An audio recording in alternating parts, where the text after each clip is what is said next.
Hello and welcome. You're on Friday Double Bill. This is that show where we talk very seriously about movies. More specifically, we talk about the top releases in theaters every weekend. My name is Mayank Shekhar. This is Fahad Samar. Fahad, coming up on the show tonight? Coming up on the show is something not very serious. It's Welcome to Karachi. Is this something to laugh about or to cry? We'll find out. There's also Chaar Cutting, an anthology of 4 short Hindi films. We then have Hollywood releases Maggie, Poltergeist, and Big Game. Welcome to Karachi, directed by Ashish R. Mohan, is a comedy about 2 guys who get onto a cruise liner in Jamnagar and after a storm land up in Karachi. During the while in Pakistan, they get involved in a crossfire between the Pakistani government, the ISI, the Taliban, and the American forces. Exactly how or why? Well, that's hard for us to tell you. I guess for that, you'll just have to watch this film starring Arshad Warsi and Jackie Bhagnani. Mayank, we have just come from watching this epic film, Welcome to Karachi. I wanted to escape from Karachi very early on in the game. Unfortunately, the job demands that we sat through the 2 hours, 20 minutes. It's only 2 hours and 20 minutes? Are you serious? It is an eternity, my friend, but yes, precisely. It's ostensibly a social satire. It's sending up Karachi, it's sending up India, it's sending up the US. I wish it would send itself up at some point, but unfortunately, I don't know, that really doesn't happen. This film was supposed to star Irfan Khan. I can only imagine what it may have been. Or why he didn't show up. Or why he didn't show up. Or why he may have escaped from Karachi. The fact of the matter is, Arshad, who we love and respect as an actor, has stepped into Irfan's able and vacant was it shoes. Not Jackie Bhagnani who came instead of, I'm not too sure. Well, there is that. Right. The jury is out. I don't think anyone is holding their breath as far as that is concerned. I must say Jackie Bhagnani has put in a very sincere and earnest performance. He plays a Guju Bhai who's a doofus, and he's so earnest and he's so completely committed to this role that you have to give him some marks for it. They're not very high marks, but there's some marks, wouldn't you say? Well, I guess so far as the genre this film is concerned, Fahad, I think we've seen some really cracker films of this genre in Hollywood for sure. Starting with, we were discussing these movies, Tropic Thunder, which is roughly these madcap comedies which are slightly political in terms of a satire, but actually don't make sense whatsoever. Then you have a film like The Interview, where these guys go to North Korea to interview Kim Il-yong, if I'm not getting his name wrong. Here is this film that's trying to do just that, but within the diktats of what a Bollywood film should also be, within the diktats of what a producer's son and how much footage that son should also get. That's Jackie Bhagnani, who you incidentally loved. And therefore, it's not one thing or the other. It's just too many things for the price or for the wasted price of one ticket. See, Mayank, when you have 2 characters who are called Colonel Ittefaq and What the Fuck, then obviously... what the fuck? Yeah, exactly. And then at some point there's also what the fafda, because there's a Gujarati, salute happening over there. So there's basically the OMG is WTF and all of that. The film is really a loose collection of, and very loose connection of a few set pieces that will perhaps elicit a titter or even a giggle at some point, but that's about it. Then what you have is just pure anarchy of a film breaking down and just losing the plot, which it probably never had to begin with. You've got a bunch of Pakistani deaf-mute kids who are going to the London Paralympics.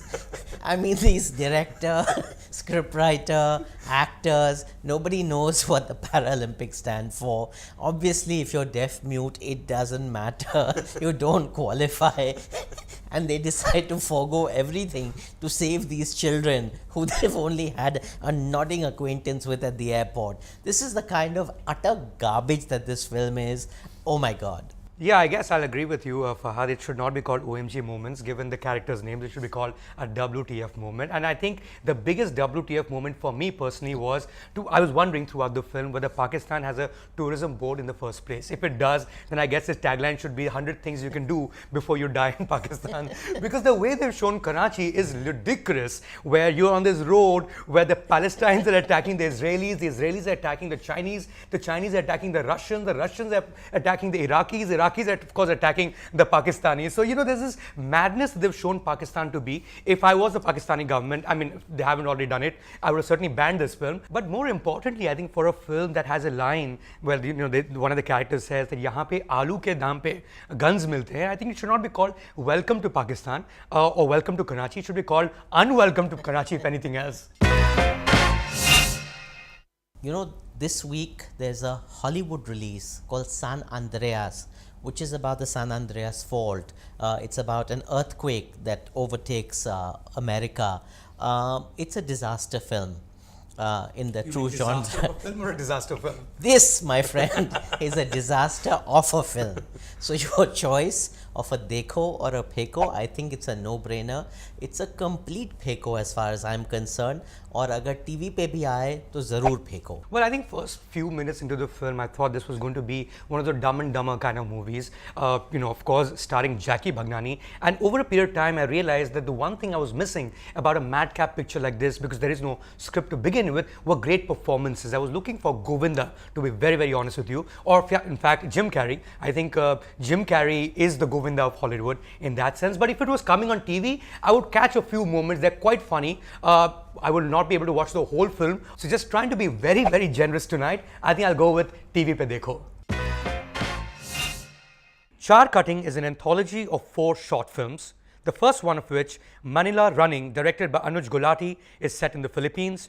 Of the other 3, 2 look like they've been placed in Rajasthan. There is Bawadi, directed by Vivek Soni, and Vijayata Kumar's Blouse. The only one set in urban India, or Mumbai as it were, is Skin Deep, directed by Hardik Mehta. This film has been written by the Uran filmmaker Vikramaditya Motwani. It stars young Aditi Vasudev and Naveen Kasturia in the lead roles. We saw them together for the first time in the independent film Suleimani Khida. So Mayank, we decided to split forces and I saw some English films that you didn't.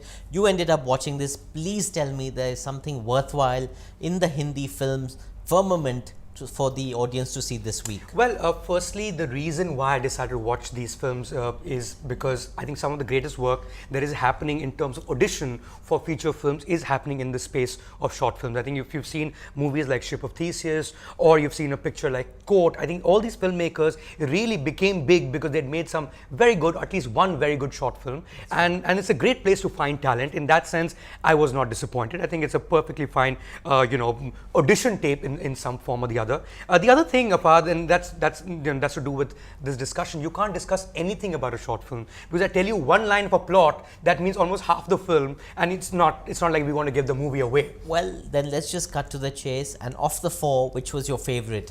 Can there be such a thing? Well, there can be such a thing. I think one thing that I would like to certainly describe for you is that the reason why it's called cutting chai or Chaar Cutting is, I think all these short stories or short films have something to do with cut. So there is a nose job happening in the first one.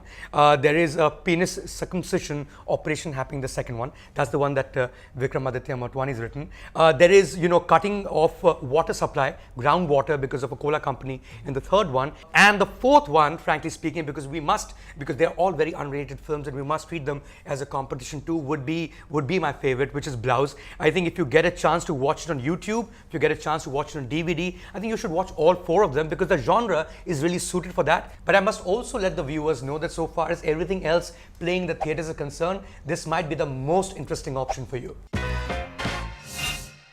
When a deadly zombie virus sweeps the United States, a farmer named Wade will stop at nothing to save Maggie, his infected daughter, in this post-apocalyptic thriller starring Arnold Schwarzenegger and Abigail Breslin. Mr. Fahad Samar, I think that was absolutely the shortest synopsis you've ever read for a film. And I'll tell you what, and I must tell the viewers this, that if you read this again and again and again for the next 2.5 hours, that precisely will be the film. Because that's really what went on. I mean, yes, you have a premise, but they did nothing else to the entire film. There was no dramatic relief. There was a staccato tone, but on a good side, on a good note, it has to be said, this one stars Arnold Schwarzenegger, in ways that you realize that he has not aged badly. He looks pretty good. Of course, he's not playing the Arnie as we know him to be.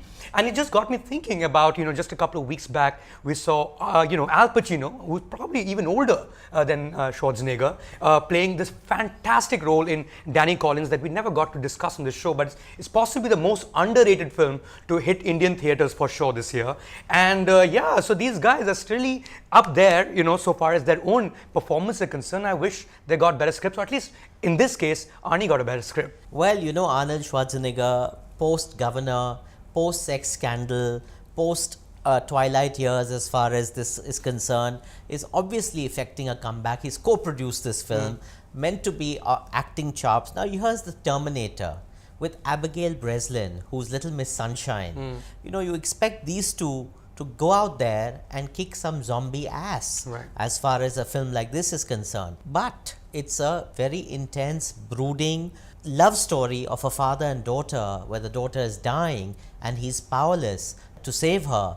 And yes, he does end up killing a couple of zombies in the process, but it's just a very, very, very poignant piece of cinema in that sense. But it's also a very pointless piece of cinema, as you rightly said, because at the end of it, you're left cold and wondering why they had to expend all this footage and why we had to sit through all of this time enduring this nonsense, when in fact, our life could be much better served watching a film like Welcome to Karachi even. Well, there you go. I think Fahad put it even better than I possibly can. He thought Welcome to Karachi should be, even a peko from TV point of view. He thinks this is even below that. And I completely agree with him. This is a film that is dark, yes, that's brooding, yes, but it's so pointless that if Fahad read that synopsis again and again, it would be more interesting to watch. It's a peko from my side. I can promise you that if you have already not been bitten by a zombie, you will wish you had been after you emerge from this film in a stupor, with your head reeling, with your eyes watering. It's just beyond tedious. Please, please, please avoid, like the plague, like the zombie plague, as in this movie, pheko, bade fursat se pheko. In the rugged countryside of Finland, a young 13-year-old boy, played by Onni Tomila, embarks on a traditional quest to prove himself by spending 24 hours alone in the wild, armed with only a bow and arrow. After witnessing a spectacular crash, he discovers the escape pod from Air Force One, containing the President of the United States, played by Samuel L. Jackson. When they realize a group of kidnappers is hot on their trail with the intention of taking the president, this unlikely duo must escape their hunters as they search for the American Special Forces team sent out to find them. Well, Big Game, of course, is a film that released last week in the theaters. So I guess the only service you can do, Fahad, is tell the people who have not converted to this film already if they should or should not. What did you think? Well, it's such a fantastical premise of the most powerful man in the world being brought down in Air Force One, arguably the safest aircraft there is, because of an inside job. Then, of course, a 13-year-old boy has to become a savior and completely protect him in the Finnish woods. It's spectacularly shot. There's great music, all of that, great performances again. I mean, and what you have is a wimpy American president. Normally, the Americans are so rara as far as this is concerned, but being a Finnish film and a Finnish director, obviously the president of America is almost finished, but then not quite, because you've got to have at the end of it a happy ending. I must say this is a kind of absolute summer, but a film that you must watch with your kids and take them to it, have a lot of fun with it, and leave your brains behind at home. But like American President, in terms of a character as a genre by itself, and we've seen so many great actors. Dozens, I mean, I'm still fixated, I'm obsessed with West Wing even now, although it's been a while since it's shown. It's still coming on TV, and I'm just fascinated by how wonderfully Martin Sheen plays that character in the TV show. And then, of course, we've had so many in the past. How does Samuel Jackson fare so far as the lead character is concerned? Obviously, Harrison Ford is up there as far as those are concerned. But I was surprised as to how how many failings and foibles he has till he finally redeems himself. So it's an interesting approach, and obviously the kid really shines in this film, as well he should. And it's that kind of film, and I don't think we need to delve further into it. But certainly, by all means, dekho. Theatre mein dekho. But I'm so glad, Fahad, because sometimes you miss certain films, and when you go to the theatre and you actually enjoy it, then you don't feel too bad about it, because these movies don't stay in the theatres for far too long. Well, I tried to do exactly the same thing with another film that released last Friday, that's Poltergeist. Although I'm not a horror fan, I was quite horrified, unfortunately.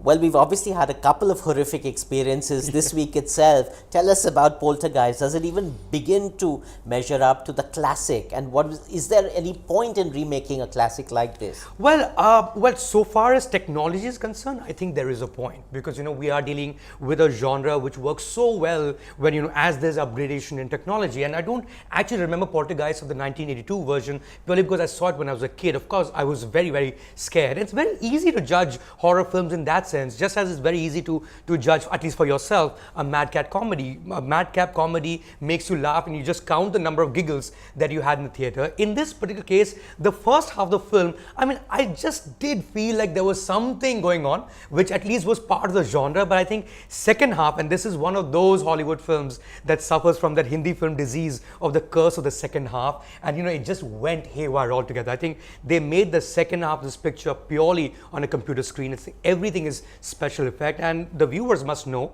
because this is also a genre specific thing, that a poltergeist is actually what you would call a very, very noisy ghost. In fact, noisy ghost is what the word means in German. So as against regular horror movies where you have these creepy ghosts who come in to scare you, here the ghost actually wreaks havoc in the house that you live in, which is the case with this particular family, that the house is over a cemetery. But you know what? I was the one whose mind was swimming with thoughts of leaving right away. That's Friday Double Bill, guys. Let us know what you think of the movies. Tell us what you think of the show. Subscribe to our channel.